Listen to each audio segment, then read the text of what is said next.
Comment imprimer les jantes de la voiture avec Hub Studio? Dans Applications technologie, vous trouverez le logiciel Hub Studio, vous le lancez.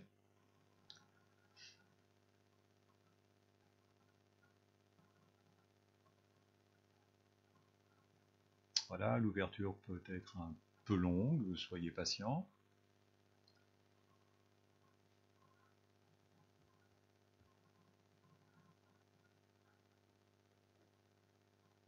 Alors, il est possible que vous n'ayez pas cet écran publicitaire. Vous cliquez sur Up, à gauche, puis sur le plus. On va ajouter des pièces que l'on va aller chercher dans son dossier d'équipe, par exemple, ou son dossier personnel, la jante avant. Donc cette jante se positionne, mais pas forcément dans le bon sens. On va donc la faire pivoter autour d'un axe. Encore faut-il choisir le bon. Puis vous choisissez l'angle de rotation de moins 90 degrés. Lorsque c'est correct, vous cliquez sur le bouton Autoplace. Vous faites la même chose pour la deuxième jante, le même fichier bien sûr. Voilà. Et on va là aussi faire pivoter la jante qui n'est pas dans le bon sens.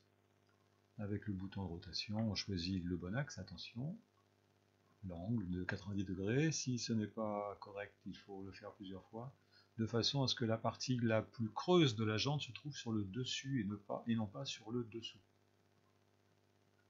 Voilà. Bien, alors, pour imprimer, il va falloir initialiser l'imprimante. Les petits bips sonores vous indiquent son initialisation et vous avez la table qui se déplace selon les axes X, Y et Z. Il faut attendre que ce processus soit terminé.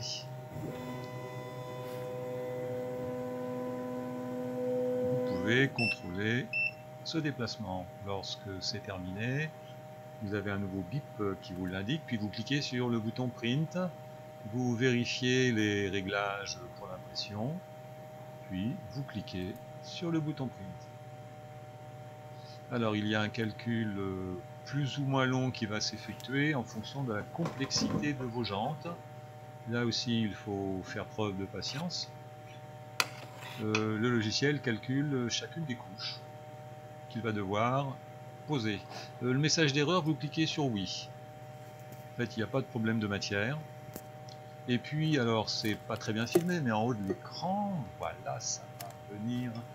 Vous avez donc une barre de chargement des différentes courbes qui s'affiche en bleu. Lorsque l'ensemble des courbes est calculé, vous avez l'indication du temps nécessaire, ici 1h32, pour l'ensemble des deux jantes. Alors l'imprimante ne démarre pas tout de suite, il va falloir attendre que la température de l'enceinte et la température de la buse soient suffisantes pour que l'imprimante puisse débuter.